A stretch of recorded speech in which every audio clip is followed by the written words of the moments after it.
बिस्मिल्लाहिर्रहमानिर्रहीम, अस्सलाम वालेकुम नाज़रीन। आप यूट्यूब चैनल देख रहे हैं, मैं इमरान खान हूँ। DGISPR ने BBC को जो इंटरव्यू दिया उसमें बहुत सारी चीज़ें तो नॉर्मल हैं जो पहले भी चलती रही हैं, बलूचिस्तान के हवाले से, पाकिस्तान में लॉ एंड ऑर्डर के हवाले से, इंडिया के साथ लड़ाई के हवाले से, तो वो सारी चीज़ें हम ऑलरेडी जानते हैं। तीन चीज़ें ऐसी हैं जो उन्होंने कहीं और वो तनाज़ा इख्तियार कर गई, यानी वो मुतनाज़े हो गई तीनों चीज़ें, और जो बातें उन्होंने की वो वैसे भी मुतनाज़े ही थीं। DGISPR ने जो बातें की हैं उन पे लोग हैरान हैं कि वो ये कह कैसे सकते हैं। यानी सबसे पहले उन्होंने एक स्टेटमेंट का एक हिस्सा उनका ये है कि वो ये क्लेम कर रहे हैं कि फ़ौज का सियासत में किरदार कोई नहीं है और फ़ौज जो है वो सिर्फ हुकूमत की मदद करती है, हुकूमत जो है वो रियासत होती है। ऐसा नहीं है, रियासत के तो सतून होते हैं और 3 सतूनों से मिलकर रियासत बनती है, और रियासत की पूरी एक डेफिनेशन है, आइन के आर्टिकल 8 में लिखी है, उसे जाकर आप पढ़ लें, आपको पता चल जाएगा रियासत क्या होती है। लेकिन चलें, DGISPR ने कहा कि जनाब सियासी जमातों से बातचीत करने में कोई दिलचस्पी नहीं है, फ़ौज सियासत नहीं करती और फ़ौज को सियासत के अंदर ना घसीटा जाए, मुलव्विस ना किया जाए सियासत में, ये DGISPR कह रहे हैं। तो ये बहुत बड़ा तनाज़ा बन गया है, क्योंकि एक तरफ DGISPR के जो बॉस हैं, बल्कि उनके बॉस के भी जो बॉस हैं ख्वाजा आसिफ, वो ये कह रहे हैं कि फ़ौज सियासत कर रही है और पाकिस्तान में कोई जमहूरियत नहीं है, बल्कि यहाँ पे एक हाइब्रिड सिस्टम इस वक्त नाफिज है। ये ख्वाजा आसिफ कह रहे हैं, कोई और नहीं कह रहा। पाकिस्तान के वज़ीर दिफा, ये बहुत इंपॉर्टेंट ओहदा होता है, कम से कम बाकी सारे मुल्कों में तो होता है, पाकिस्तान में अगर रेलू कट्टा बैठा हुआ है वजारत दिफा पे तो ये पाकिस्तान का कसूर है, लेकिन ओहदा तो ये अहमियत का हामिल है। तो यहाँ फ़ौज पूरी तरह से सियासत में मुलव्विस है, हो ही नहीं सकता कि फ़ौज सियासत में मुलव्विस ना हो। इंटेलिजेंस एजेंसीज ने घरों में दाखिल होकर बंदे अगवा किए हैं, बंदों को उठाया है, उनके ऊपर टॉर्चर किया है, अगवा बराए बयान करवाए गए हैं। ISI के मिलिट्री इंटेलिजेंस के लोगों ने लोगों को पाकिस्तान में जबरी तौर पे लापता किया और लगातार किया है। तो एक तो उनका ये स्टेटमेंट जो है ये बहुत ज़्यादा मुतनाज़े हो गया। दूसरा, जो लापता अफराद के हवाले से उनका एक स्टेटमेंट है, वो बहुत अजीब स्टेटमेंट DGISPR ने दे दिया। उन्होंने कहा कि किसी के पास ये हक नहीं है कि वो किसी को गायब करे, ये DGISPR ने कहा। अब इसकी तफसील आप सुनेंगे तो आप हैरान हो जाएंगे कि पाक फ़ौज के तर्जुबान क्या कह रहे हैं और एक्चुअली जो मिलिट्री एस्टेब्लिशमेंट है वो पाकिस्तान में एजेंसियों के ज़रिए से क्या कर रही है। और आने के बाद चंद दिन में मेरी हालत ठीक हुई तो मैं गया, मैंने कहा जी मैं अपनी FIR दर्ज करवाऊंगा, पुलिस के पास जाऊंगा। पुलिस ने FIR दर्ज करने से इनकार कर दिया। जजों को आवाज़ें मारता रहा, मुझे इंसाफ दे दो, किसी ने मुझे इंसाफ नहीं दिया। लापता अफराद का एक कमीशन है, उन्होंने भी मेरे से रब्ता नहीं किया। कोई बात करने के लिए तैयार नहीं था, कोई बात सुनने के लिए तैयार नहीं था। और मैं चशमदीद गवाह हूं कि मुझे कौन उठाकर लेकर गया, मैं अफसरान को जानता हूं। मेरे घर के ऊपर ये आप कह रहे हैं ना, ये गैर कानूनी छापे, आपसे बेचा में रखना और ये चीज़ें नहीं करते। मेरे घर पे 2 दफ़ा जो छापे मारे हैं वो इंटेलिजेंस एजेंसियों के लोगों ने मारे हैं। आगा शेख सरवर के घर पे जो ऑफिसर गया था वही मेरे घर पे आया था, और कई मजीद घरों पे उसी ऑफिसर ने छापे मारे हैं। और यह मकबूल जान साहब के साथ जिसने ओल फोल बकी थी वो भी यही ऑफिसर था, वो साफ बताते हैं, और वही उन्हें उठाकर लाया था। और मुझे खुद उस ऑफिसर ने बताई थी ये बात, और मुझे खुद उस ऑफिसर ने भी ये बात बताई थी उस वक्त जब मैं उनकी कस्टडी में था। तो नाजरीन, ये एक तो गलत है कि दोनों चीज़ें गलत साबित हुई। एक तो फ़ौज का सियासत में किरदार है, बिल्कुल है, और दूसरा पाकिस्तान की मिलिट्री एस्टेब्लिशमेंट ने एजेंसियों के ज़रिए से पाकिस्तानियों को जबरी तौर पर लापता किया और बार बार किया है। ये बड़ा सीरियस मसला है। अभी अहमद नूरानी के भाई जो हैं वो हाल ही में वापस आए हैं, बड़ी तकलीफ़ उन्होंने उठाई है। इंतज़ार पंजूता का मामला आपके सामने है, जो हुआ रावलपिंडी से सदाकत अब्बासी के साथ, वो सारा पाकिस्तान जानता है उसके साथ क्या हुआ था। फ़ारूक हबीब जो है वो जब प्रेस कॉन्फ्रेंस करने आया तो किनकी कैद से निकल कर आया था, सबको पता था। उस्मान डार के साथ क्या हुआ था, कौन उठाकर ले गया था उसे, सारी दुनिया जानती है कि एजेंसियां उठाकर ले गई थी। वो बेचारे शेख रशीद के साथ क्या हुआ था, चिल्ला कटवा दिया उन्हें पकड़ के। वो सारी ज़िंदगी जनाब उन्होंने फ़ौज के साथ तल्लक बनाए, एंड में फ़ौज ने उन्हें अगवा कर लिया, एजेंसियां उन्हें उठाकर ले गई। वो बेचारे अभी तक रोते हैं, उन्हें यकीन नहीं आता कि मेरे साथ क्या हो गया। साफियों के साथ भी यही हुआ। अहमद फरहाद को कौन उठाकर ले गया था, और यह मकबूल जान साहब को, आफ्ताब इकबाल साहब को कौन उठाकर ले गया था, समी इब्राहिम साहब को कौन उठाकर ले गया था, ये सारी बातें सबको पता है। मुतीउल्लाह जान को भी उठाया गया था और उसके साथ भी जुल्म किया गया था।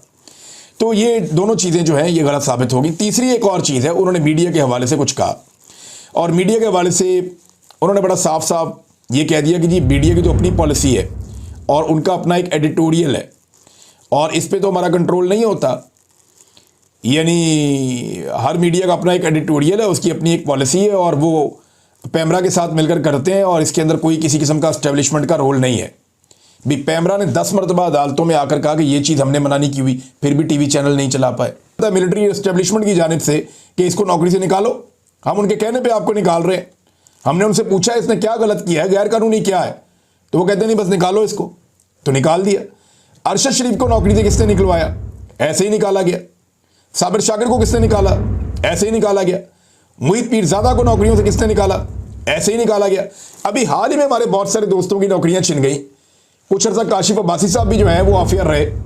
किसने किया ये सारा कुछ, मिलिट्री एस्टेब्लिशमेंट ने किया। हामिद मीर साहब अपने मुंह से कहते रहे उनका जब प्रोग्राम बंद हुआ कि मुझे इमरान खान ने नहीं बंद करवाया, मुझे तो एस्टेब्लिशमेंट ने बंद करवाया, मुझे तो एजेंसियों ने मेरा प्रोग्राम बंद करवाया, अपने मुंह से वो कहते रहे हैं। तो ये बाकायदा रोल है। ये तीनों मुतनाज़ चीज़ें थी, मैंने तीनों आपके सामने रख दी हैं। सच्चाई सामने आ जाती है और सच्चाई को सामने रखना चाहिए। यानी अगर आपने कुछ बुरा किया है या कुछ आप ऐसा कर रहे हैं जो गलत है, तो फिर खड़े तो हो जाए ना। ऐसा तो नहीं है कि जुल्म और ज्यादती भी जारी रहे और पर्दे के पीछे छुपे भी रहे। तो जो दस्ताने पहने हुए हाथ हैं वो पाकिस्तानी जानते हैं कि वो किसके हाथ हैं। नाज़रीन, शाहिद अफरीदी एक मरतबा फिर सोशल मीडिया के हत्थे चढ़ गए। हालांकि जो उन्होंने बात की है वो बात मुतनाज़े बनी कैसे, वो मैं आपको बताता हूँ। बात जो शाहिद अफरीदी ने की है पहले वो आपके सामने मैं रख देता हूँ। ये जनाब ट्वीट है शाहिद अफरीदी का। ख़वातीन और बच्चों समेत 75 से ज़ायद अफराद दरिया की मौजों की नज़र हो गए हैं। रेस्क्यू टीम ने ताहाल 5 अफराद की लाशें मज़ीद निकाल ली हैं और कह रहे हैं कि 55 से ज़ायद अफराद को ज़िंदा बचा लिया गया है। 20 से ज़ायद अफराद की तलाश का अमल अभी तक जारी है जिनका कोई पता नहीं चल रहा। एक ही ख़ानदान के 9 अफराद समेत 17 अफराद दरिया में गिर गए थे, जिनमें से 4 की लाशें निकाली गई, 3 को ज़िंदा बचा लिया गया, दीगर नहीं मिले। उनके बारे में ये जो है वो शक है कि शायद वो लोग जाँ बहक हो गए हैं, इस हादसे की नज़र हो गए हैं। अब शाहिद अफरीदी साहब ने जनाब ये ट्वीट किया तो लोगों ने उनको आड़े हाथों ले लिया, क्योंकि शाहिद अफरीदी साहब ने सेलेक्टिव एक इंसिडेंट के ऊपर ये ट्वीट किया।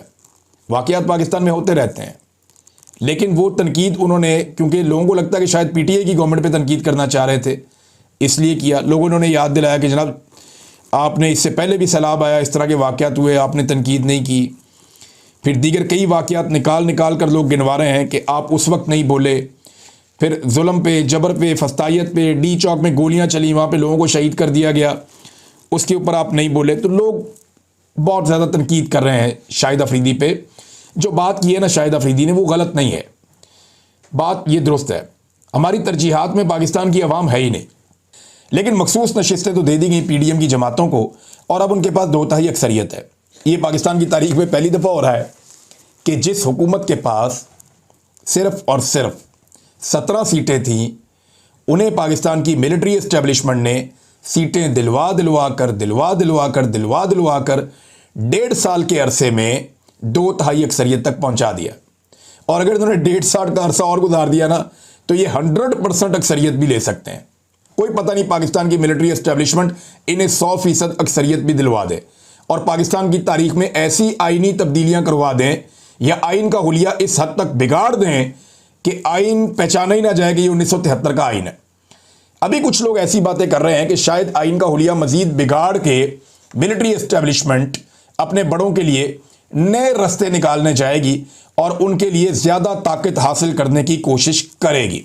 चलें, जब ये होता है तो देख लेते हैं। लेकिन इसहाक डार साहब ने एक स्टेटमेंट दिया, ये स्टेटमेंट के ऊपर रोला पड़ा हुआ है। इस पर मुश्ताक अहमद साहब ने एक बड़ा ज़बरदस्त अपना एक स्टेटमेंट भी दिया है। लेकिन पहले आप ये देख लें कि इसहाक डार साहब ने कहा क्या।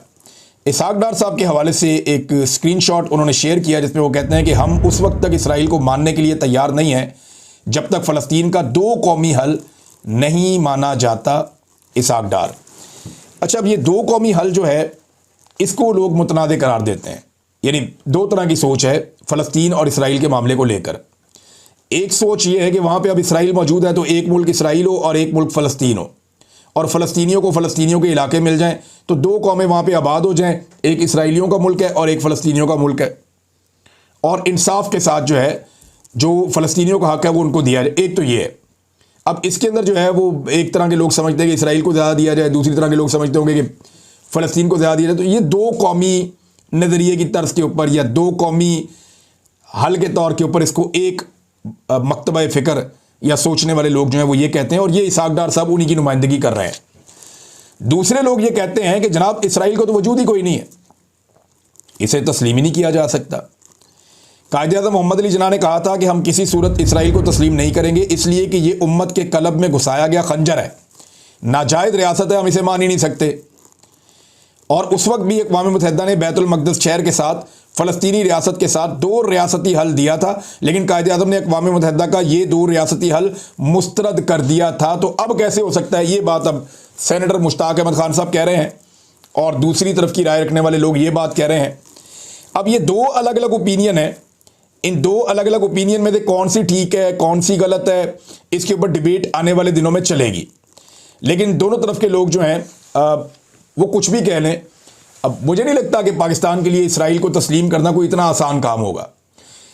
जो भी आर्मी चीफ उस वक्त होगा, क्योंकि देखिए हुकूमत तो आर्मी चीफ की होती है ना पाकिस्तान में, अभी तक सिविलियन गवर्नमेंट की तो हुकूमत होती नहीं है। शहबाज शरीफ ना 3 में ना 13 में, लेकिन ये भी रगड़े में आ जाएंगे। जो भी हुकूमत में होगा या आर्मी चीफ होगा, उस वक्त जब इसराइल को तस्लीम किया जा रहा होगा, अगर किया गया तो जैसा कि इसहाक डार साहब ने एक इशारा दिया है, कंडीशन एक उन्होंने दी है, तो उसके लिए बड़ी मुश्किलात हो जाएंगी, उसके लिए बहुत बड़े पैमाने पर मुश्किलात हो जाएंगी। पाकिस्तान के अंदर पब्लिक का एक सैलाब आ जाएगा। लोगों को 70-75 साल से इस बात पे कायल किया गया है, तो एकदम आप जब दूसरी चीज़ करेंगे तो उसका रिएक्शन आएगा। अब वो रिएक्शन कितना आता है इसके बारे में भी कुछ कहा नहीं जा सकता। हाँ, एक रिएक्शन आया है, और ये सहाफ़ी हैं अहमद नूरानी साहब, जिनके भाइयों के बारे में थोड़ी देर पहले भी मैंने बात की। अहमद नूरानी साहब ने अमरीकी कांग्रेस की Tom Lantus human rights commission में इन्होंने एक स्टेटमेंट दिया है, अहमद नूरानी साहब ने, और इन्होंने बताया कि किस तरीके से इनके भाइयों को जबरी तौर पे लापता किया गया, और उसके पीछे वजह बताते हैं कि उन्होंने मिलिट्री जर्नल्स के ख़िलाफ़, ख़ासतौर पे जनरल बाजवा और जनरल आसिम मुनीर साहब के ख़िलाफ़ कुछ करप्शन की स्टोरीज़ की थी, उनकी फैमिलीज़ को लेकर कुछ स्टोरीज़ की थी, और उसके बाद उनको धमकाया भी गया और उनकी फैमिली को हरासा भी किया गया, और उनके 2 भाइयों को जबरी तौर पे लापता भी किया गया। ये सारी चीज़ें उन्होंने कांग्रेस की Tom Lantus human rights commission में अहमद नूरानी साहब ने ये स्टेटमेंट दिया है, और ये ऐसी चीज़ नहीं है जिसको फेंक दिया जाए।